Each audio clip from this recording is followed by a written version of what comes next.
तकरीबन 5 से 6 माह हुए हैं मुझे सर्जरी करवाते हुए। तो अब मैं बिल्कुल मुकम्मल अल्लाह के हुक्म से अल्लाह ने मेहरबानी कर दी है और हमने नेचुरल कंसीव कर ली है।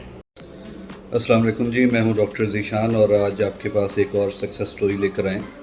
ऐसा पेशेंट जिनके स्पर्म काउंट ज़ीरो या उसके करीब पहुंच जाए या बहुत लो हो जाए और उनमें कोई ऐसी वजह हो जिसको ठीक करके उनके स्पर्म रिस्टोर किए जाएं, तो ऐसे पेशेंट IVF, ICSI या टेस्ट ट्यूब बेबी से बच सकते हैं। तो आज ऐसे ही सक्सेस स्टोरी है हमारे एक और पेशेंट की, जिनकी कोई 6 माह पहले सर्जरी हुई और ये IVF के बग़ैर नेचुरल तौर पे कंसीव कर गए। तो ये एक ऐसी बीमारी है वेरिकोसील, जिसकी वजह से स्पर्म ग्रेजुअली कम होना शुरू होते हैं। उसकी मॉर्फोलॉजी में, उसकी शक्ल में, उसकी रफ्तार में कमी होना शुरू होती है और स्पर्म काउंट फ्लक्चुएट करते रहते हैं मेडिसिन के साथ। तो ऐसे पेशेंट्स जिनमें ये अलामात आ रही हों और शादी को 1 साल से ऊपर गुजर जाए और कंसीव ना हो, तो मेल और फीमेल वर्कअप होना चाहिए।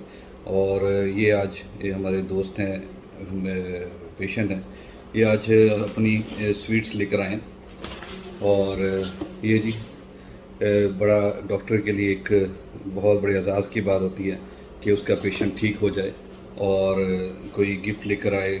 और क्योंकि ये एक 2.5-3 साल के बाद नेचुरली कंसीव हुए और जहाँ लोग कह रहे थे IVF टेस्ट ट्यूब बेबी के बगैर बच्चा नहीं हो सकता, वहाँ पे एक छोटे से प्रोसीजर के साथ जो कि बहुत ही टेक्निकल सर्जरी है, ये ठीक हुए और आज अपने एक्सप्रेशंस आपके साथ शेयर करेंगे। जी अस्सलाम वालेकुम। जी वालेकुम सलाम। जी जनाब, बताएं हमारी सुनने वाले लोगों को। सर, सबसे पहले तो सर मैं अल्लाह का बहुत शुक्रगुजार हूँ जिसने इतनी बड़ी मुझे नेमत से नवाजा है। दूसरा तो तकरीबन मेरी शादी को 2.5 से 3 साल हो गए थे। ठीक है। और 1-2 दफ़ा 3 दफ़ा मैं डॉक्टरों के पास भी गया, डायग्नोज भी कराया, लेकिन कुछ फ़र्क नहीं पड़ा। काफ़ी मेरे जो दोस्त थे जिन्होंने मुझे मशवरा दिया IUI का, IVF का, सब का।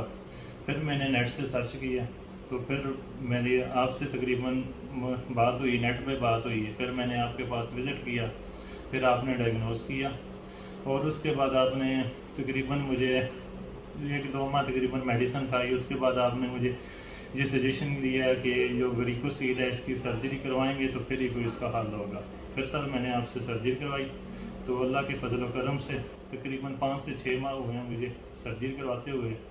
तो अब मैं बिल्कुल मुकम्मल अल्लाह के हुक्म से अल्लाह ने मेहरबानी कर दी है और हमने नेचुरल कंसीव कर ली है। तो ये बहुत बड़ी अल्लाह का शुक्रगुजार है। मैं तो बाकी दोस्तों को भी मशवरा देता हूँ कि IVF, IUI से बचना चाहिए। तो इसी तरह से बेहतर है कि आप नेचुरली कंसीव कर दें, तो ये तो सबसे बड़ी अच्छी बात होगी। Thank you so much ji.